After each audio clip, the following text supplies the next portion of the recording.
So we have a new panelist. Welcome, Diego. How are you? Do you want to introduce yourself? You met Diego before, but for the ones who don't know you and are watching, we're also streaming through his Twitter. So there's tens of thousands of people that are watching. So go ahead and introduce I yourself. just retweeted. What Hey, happened? Diego. Good to see you again. Sorry, you're muted. Hold on. There, can you hear me? Okay. Yeah. Perfect. So, Mr. Kennedy, thank you so much for the invitation. Glad to see you again. So, last time we spoke, I gave you some questions, and you were super kind and super nice and thoughtful on responding to them. And now, even joining lately on the conversation, and I have to express my empathy and my sympathy to your last statement because my oldest child has a mitochondrial disease.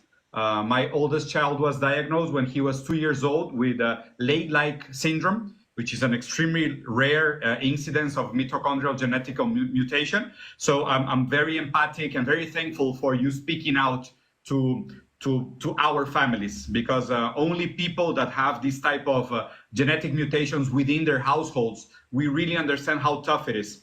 How tough it is not only for the fact that it's hard to find blame, responsibility, and accountability, but also it's very hard to find shelter and help on how to address that problem. No, and I'm going to start even a little bit out of script, because I thought about two other questions that I would like to ask you today. But I would like to begin there with beyond the fact that yes, you have a very proven track record of litigating and going through the legal route of holding accountability to these big companies.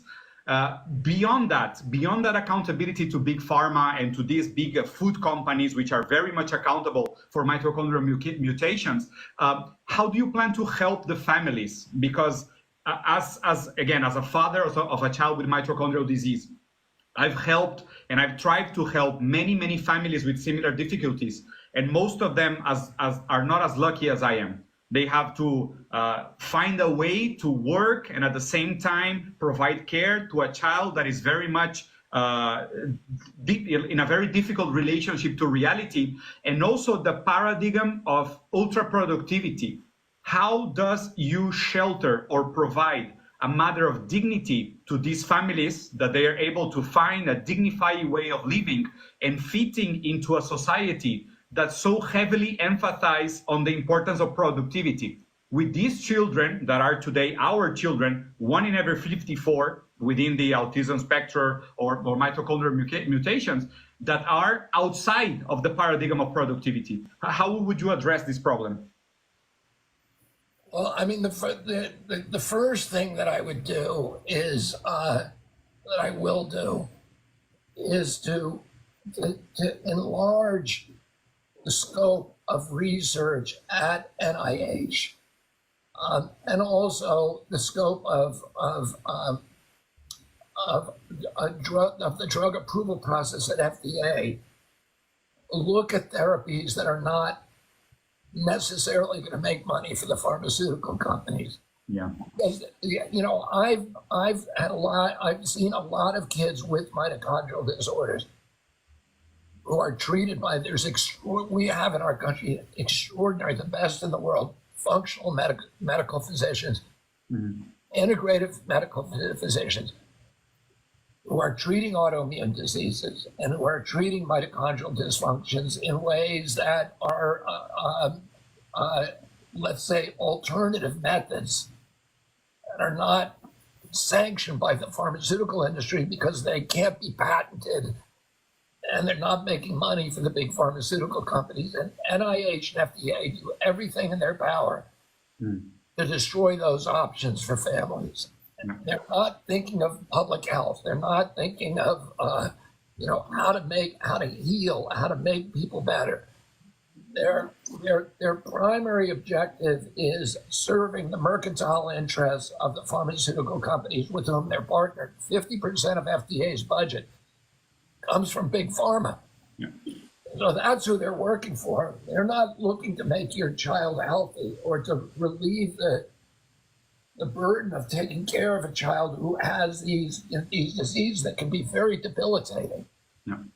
And they're not also looking at the kind of poisons that aggravate it. You know, a lot of kids with mitochondrial disorders when they're put on organic diets, when they're put on certain diets, they do much better. Where certain foods, like I know some who react badly to gluten, to sugars, there's a whole categories of foods that, and the FDA is not going to look at that. NIH is not going to look at that. And, we can heal a lot of food is medicine. And we can heal a lot of these children who are injured by giving them good diets. But FDA will never tell you that. And then you have other agencies that, like USDA, which are run by the big food processors and the big ag industry, whose job is literally to poison the American public. So if I may just ask like a quick follow-up question on that same point. And again, thank you so much for this empathy. And I'm telling you much more than an interviewer point of view as a family that has suffered this reality.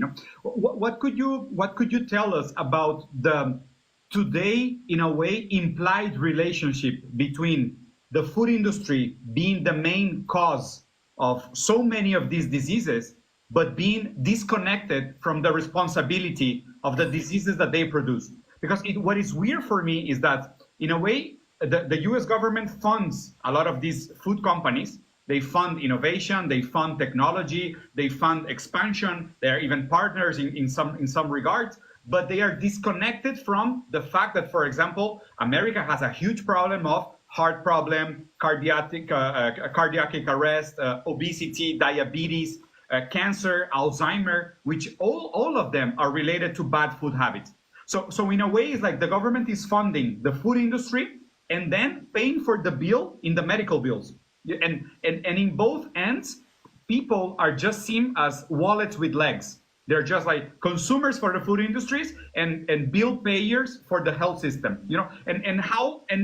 And then to finalize my question, is the market in a way a solution for this, since we are treated as patients and as consumers because of the market logic? Or do you think these categories need to be operated outside of the logic of the market?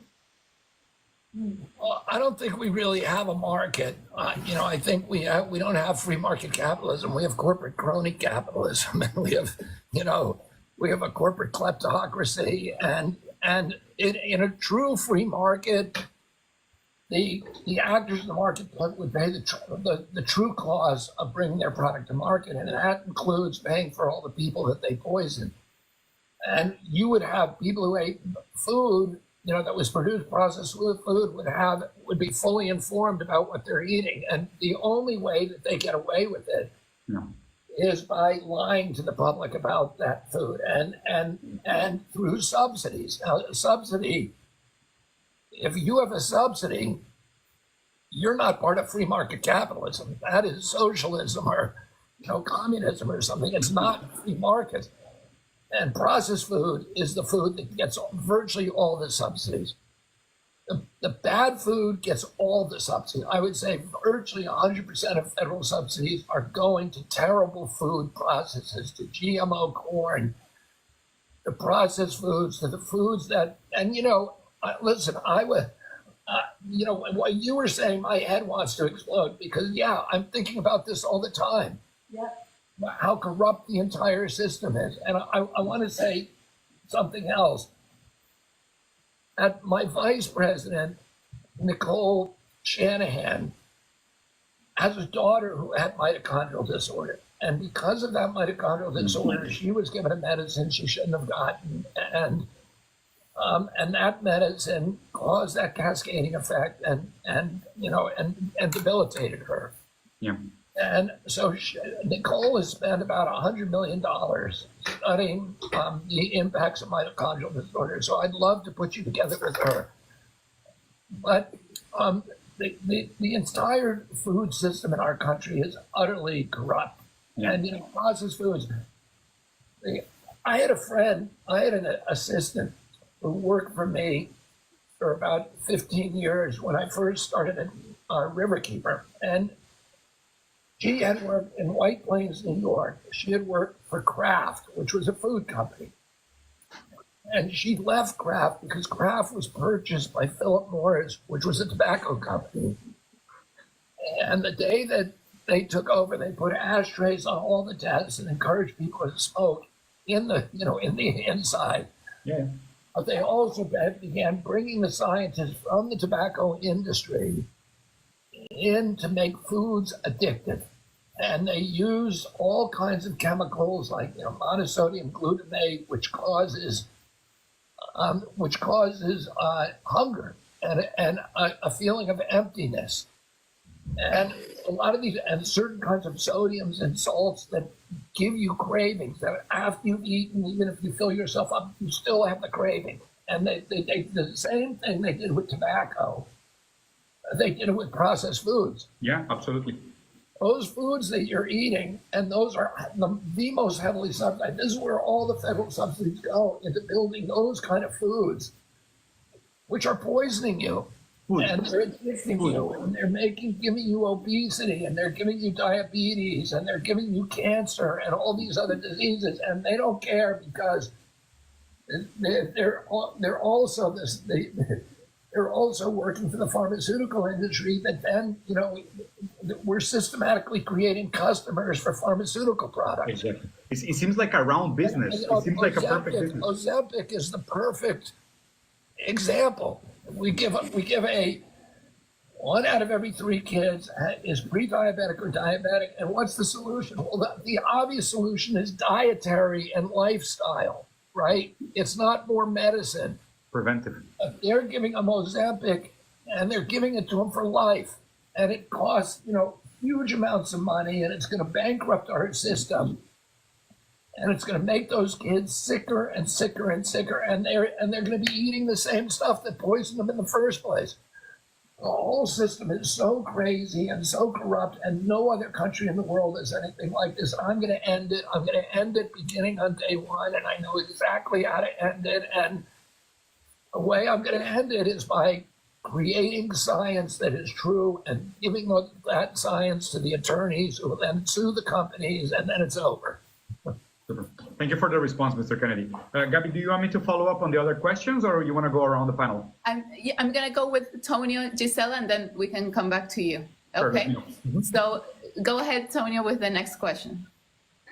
Thank you, Mr. Kennedy, for attacking these questions head on and not beating around the bush like others. I have an immigration question. I know you touched on that for a little bit, but I just wanted to dive into the other side of that. And my question is, how will you ensure that DACA recipients and TPS holders are able to continue living, working, and thriving in the communities they have been contributing for decades? Like, what will you do to protect their more than 500,000 U.S. citizen children? Wait, I didn't hear that question. You said, what am I going to do to protect whom? What are you going to do to protect their more than 500,000 U.S. citizen children? Oh, the DACA kids? Yeah. Oh.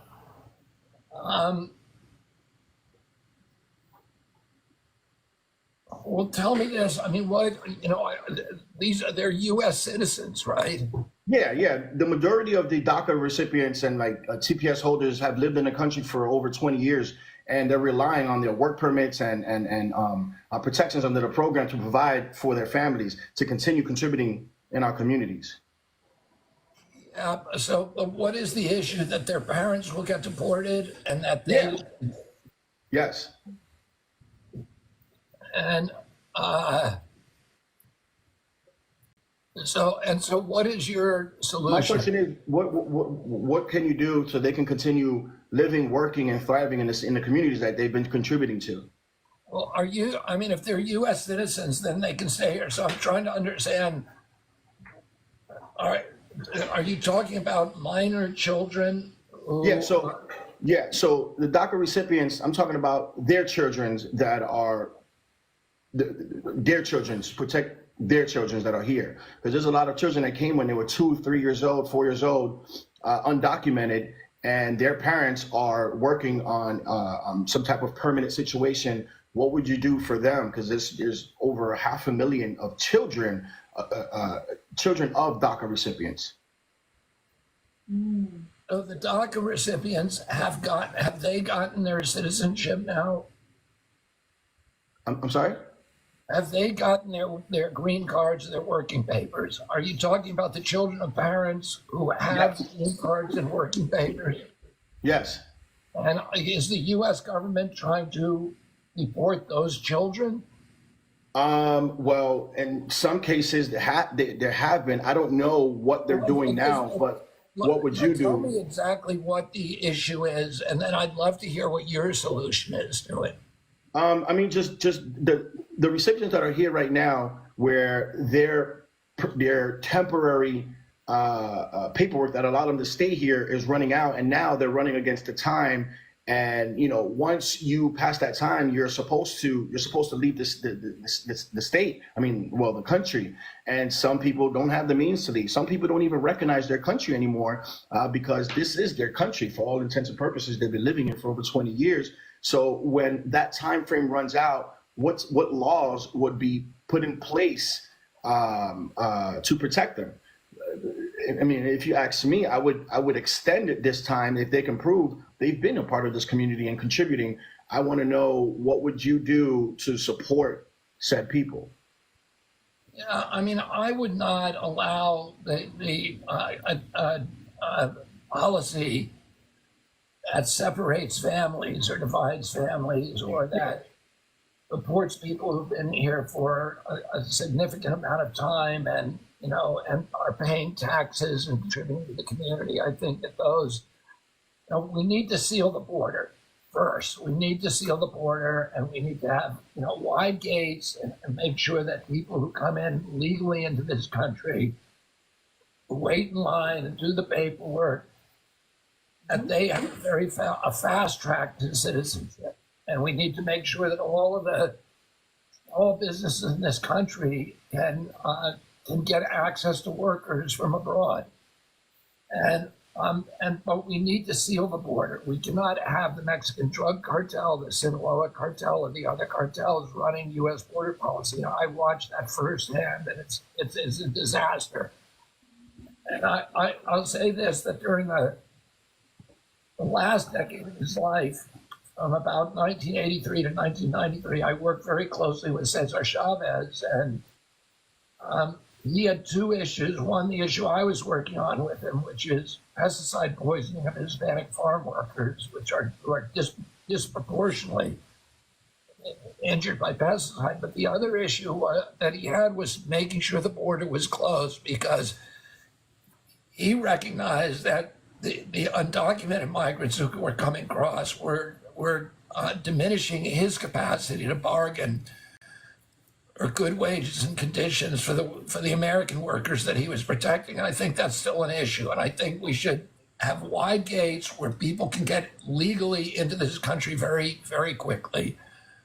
And also high walls that make sure that, the drug cartels aren't running immigration policy. Once we have that border sealed, some people will be deported, or some of the bad people who've come across. But I would not have a deportation policy that tore families apart, or that deported people who've been here for long periods of time and who paid taxes in our communities. Great. So we're gonna go because we want to make sure we have time for everyone. Gisela, go ahead. Then we'll go back to Diego. Hi, Mr. Robert. I'm Gisela Rojas. I'm Venezuelan. Soy venezolana. Tengo dos. I'm going Spanish and English because I invite a lot of community who want to know you. So I'm going Spanish and English. I'm a real estate broker and also own a tax company. So I help people, Latino people, to have their first house and to make their first business, their first company to make a business. So these two things are very important for our community: housing and taxes. So it's very important for us to know if you have some strategies to propose to make housing more accessible for Latin people, and same for the people who want to make the first business in the United States. I fight a lot because the people don't have to do Uber all the time. They can have the business, they can grow, they can have their own money without work every day at the same time. So I want to know, and I know that my community wants to know what strategies you have for people for can't afford for a house. For me, it's a right for everybody can have a house and also own business. Yeah, I mean, the house is one of my biggest priorities, and it's an issue that I started speaking on day one of this campaign, and I've been speaking on constantly. We have the first generation in American history that is not able to afford a home. I have 7 children. My oldest one is in a home. He's 40 years old, but all the other ones, they all went to the best schools, they have good educations, they have great jobs, and they cannot afford a home. And we are going from a nation of owners to a nation of renters. And when that happens, we're going to go from being citizens to being subjects. America is an ownership society. That's what built the middle class in this country. When I was a boy, our country owned half the wealth on the face of the earth. And the American middle class was the greatest economic engine in human history. And the reason for that is after World War II, we got every American into a home. Through the GI Bill, through the road program. When I was a kid, the average wage was about $5,000 a year, and the average cost of a home was about $6,000 a year. Everybody could get into a home, and there was all kinds of government programs that gave you either interest-free homes or very, very low interest loans. And what happened, because people were in homes, first of all, if you own a home, you care about your community, you care about your police, your firefighters, your education. You go to the planning board meetings, you go to the school meetings, and you care about the appearance of your home, your neighbors, etc. Most of all, importantly, you own equity, which means you can borrow money. So if you have an entrepreneurial impulse, you can pursue it. You can borrow money and you can build a bowling alley or a yoga studio or a saloon or a sporting goods store or a bookstore or something. And that created that access to capital is what created this ferment in our country that built the American middle class. And we're going now in the opposite direction. And there's a couple of reasons for that. One is inflation.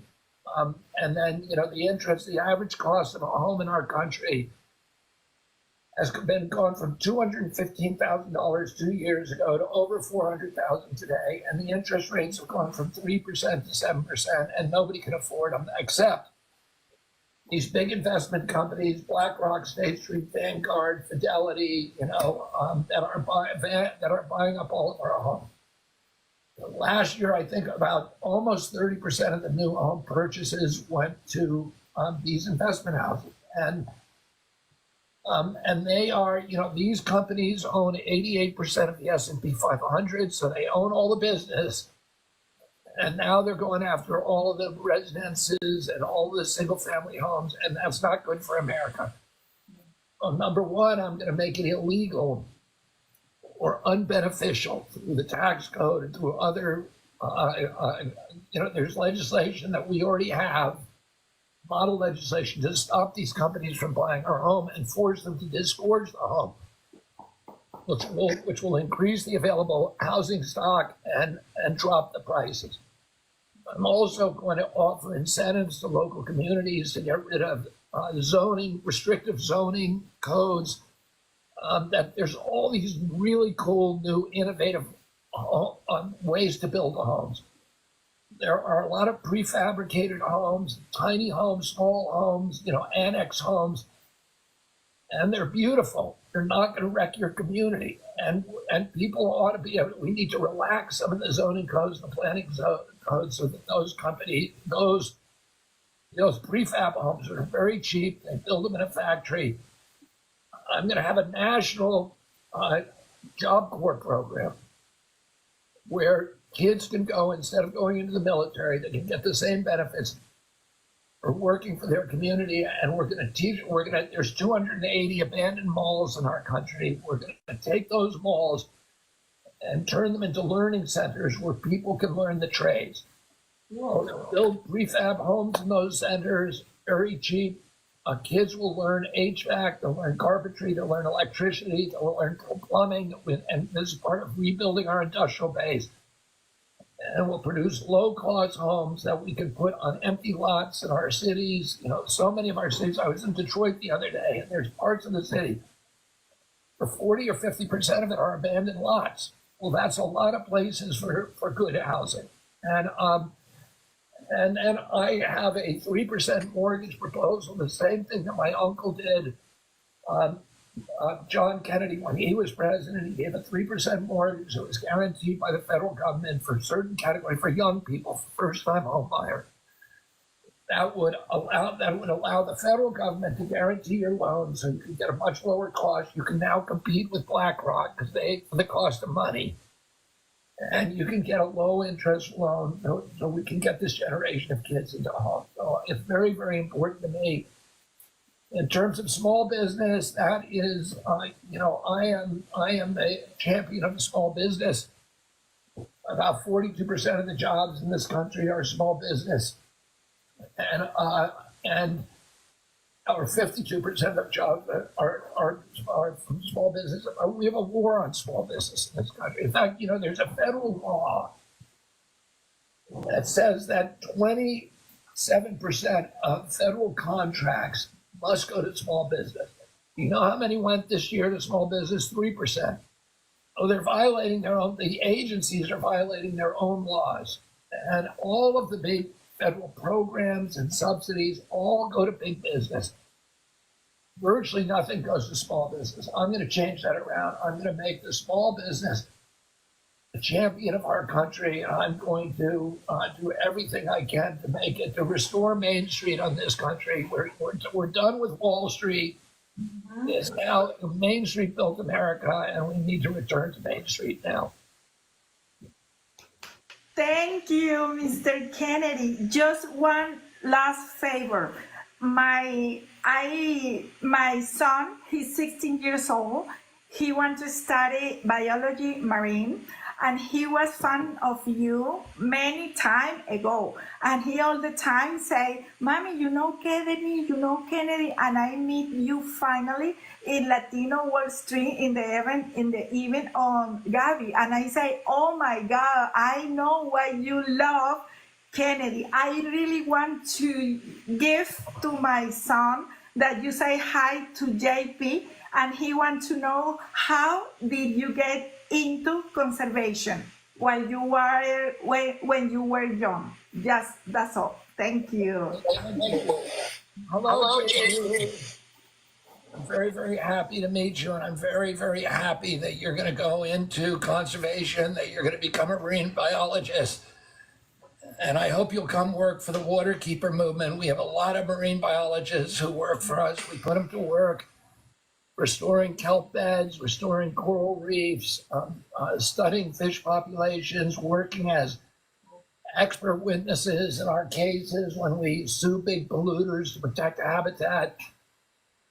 So there's a lot of jobs for you out there trying to protect the environment. I did exactly what you did. I loved nature when I was a kid.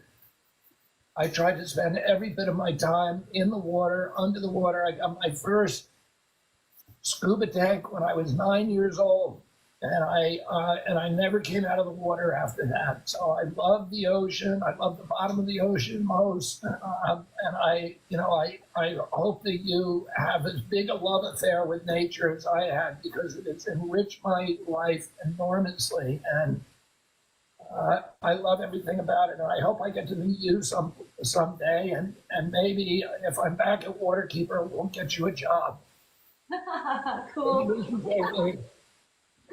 Well, amazing. Just amazing questions and such powerful answers. I'm very inspired by this conversation. I'm going to give the last question to Diego, who was the last one to join us, because unfortunately Carolina got stuck at Univision, so I don't think she'll be back on. Diego. So, Mr. Kennedy, again, thank you.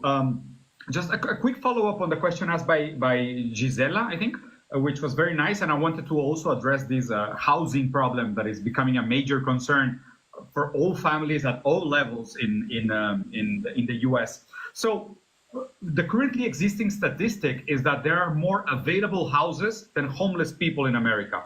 So I fail to understand, and I would like a little bit of your explanation on how increasing the offer is going to solve the problem. If already there's so many empty houses all around, and maybe it's connected to what you said about these big companies like BlackRock, Vanguard, and State Street holding all these assets. And is this related to macroeconomics due to the fact that the US is $33 trillion in debt, which represents 120% of the yearly GDP per capita, of the yearly GDP. So in a way, is it feasible to think about going back to a macroeconomic level about funding, like you said, small businesses to trigger again a productive economy with that huge amount of debt that is linked to the fact that the rest of the world needs to consume US dollars in order to increase rotation and increase the demand and the value for the dollar itself? Is it still a viable strategy to think about decoupling the dollar as a commodity that is traded worldwide due to the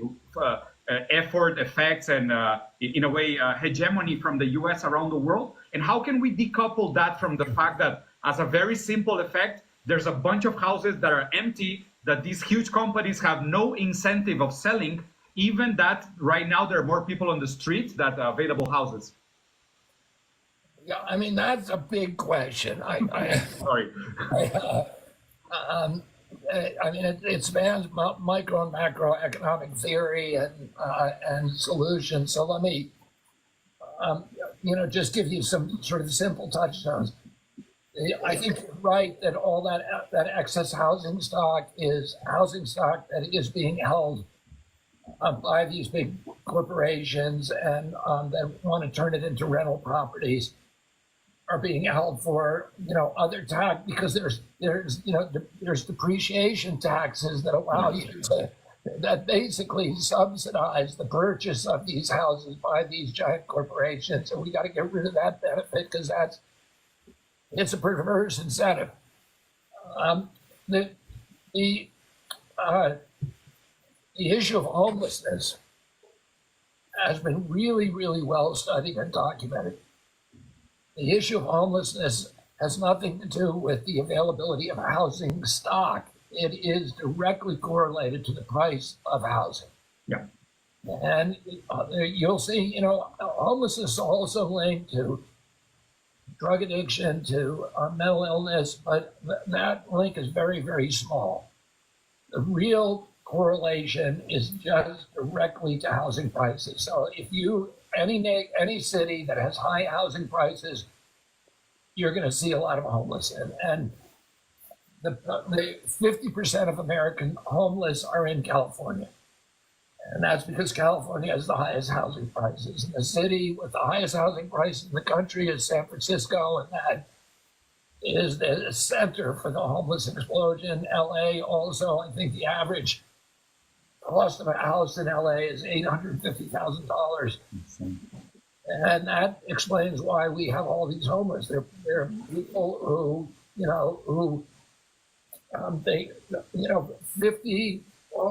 over 50% of Americans can't put their hands on $1,000 if they have an emergency in their family. And if you're living in that cohort and you see the engine light come on your car, it's like the apocalypse. It's the end of the world for you. Because you're not going to be able to afford a mechanic, you're not going to be able to get to work, and you won't be able to pay your rent, and you're going to end up on the sidewalk. And really, mental illness is connected with homelessness, but people who are homeless become mentally ill. There's all kinds of studies that show even after 2 or 3 days on the street, you develop mental illness. So the real connection is, those are people you see live in those tents were just regular Americans who got 2 flat tires at the same time, and they just couldn't, they couldn't pay their bills. No, absolutely. And reduce the price of housing stock, and in the ways that I'm talking about, we need to reduce the price of housing, and we need to do that by expanding the availability of housing stock and making sure that we have a building program where we're building millions of houses a year. And I have a whole retinue of programs to make sure that happens. Well, in terms of the national debt, the debt is now 35 trillion. It just turned 35 trillion. President Trump said that he was going to balance the budget, and instead he ran up $8 trillion. President Biden is about to hit $8 trillion. He's running up $1 trillion every 3 months, adding to the debt. It's unsustainable. Yeah. We now pay more to service the debt than we do for our military budget. Within 5 years, 50 cents out of every dollar we collect in taxes is going to go to servicing the debt. Within 10 years, 100%. So it's existential. And we were allowed to run up that debt, as you point out, because we have because the dollar is the world's reserve currency. All the other countries have to buy it, and that created the demand that that we could borrow unlimited amounts of money. And that's no longer true. In the first quarter of this year, the Chinese, which hold most U.S. debt, 50% of U.S. debt, dumped $53 billion of U.S. currency. So, and they don't want it anymore. And that is the beginning. And then we're watching the growth of BRICS, which is, the transition of the world off the U.S. dollar into world reserve currency. We need to hold on to that. I have a plan for integrating Bitcoin into it and keeping us the world's reserve currency forever. But it has enabled a lot of bad policies, including the loss of America's industrial base, which is what we're talking about. And that is because, the misuse of borrowing and the financialization of our economy. For sure. I want to reindustrialize our economy. And I have many, we're running out of time, so I can't really talk about those programs, but, I'll just leave you with one thought. We cannot cut our way out of that size debt. I'm going to do dramatic cuts, 50% of the military budget. I'm going to cut all of the 4.3 trillion in chronic disease. I'm going to get rid of a lot of that, et cetera, and save a lot of money. But you can't just save money. You actually have to take money and invest it in ways that are easy. And that means investing in small business. And that's what I'm going to do. I'm going to figure out, one of the ways to invest in small businesses in this country is through childcare. Right? You create $1 million spent on military creates 2 U.S. jobs. $1 million spent on child care creates 18, because you allow people to go to work in their local business. One of the big issues in our country ultimately is healthcare, and that is one of the biggest penalties for small businesses. Absolutely.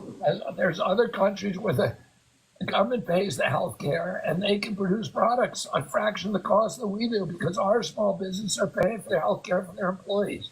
For sure. And if I may, very quickly, and just in 30 seconds, and thank you so much again for the time and for the invitation. And I just wanted to ask your opinion about the role of social media during this campaign, which I know has been very polemical, especially during last events, and who has given platform to who, and the role of different social medias during the different candidates. What's your take on this post-truth notion, or how people are making their political decisions or taking a stance informed or misinformed by the huge amount of fake news and misinformation and psyop propaganda that we're exposed to in social media?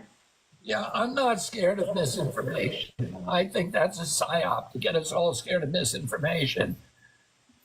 Misinformation to me is not a big threat. The remedy for misinformation is more information. I mean, my kids, I get fooled by stuff like AI stuff on the internet sometimes. I'll send something to my kids and they'll say, Dad, that's fake. It's AI. We already know. So you have a generation of kids who are discerning, who know how to, are skeptical, and that's what we want. I don't want the government controlling anything, and I don't want censorship. And I've had to litigate this. I won a case against Biden because he ordered all the social media companies to censor me. And that, I had an advertisement that was done called "Who is Bobby Kennedy," and it got 150 million views in one day. And the next day it was banned on YouTube and Facebook, etc. So these companies, the only company that said they weren't censoring me was Twitter.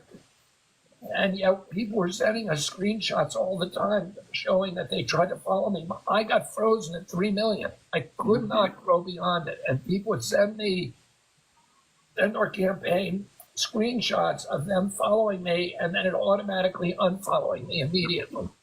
And we ultimately collected a lot of those. We sent them to James Musk and Elon Musk. As we kept calling them and saying, we're being censored. Yeah. They said, no, you're not.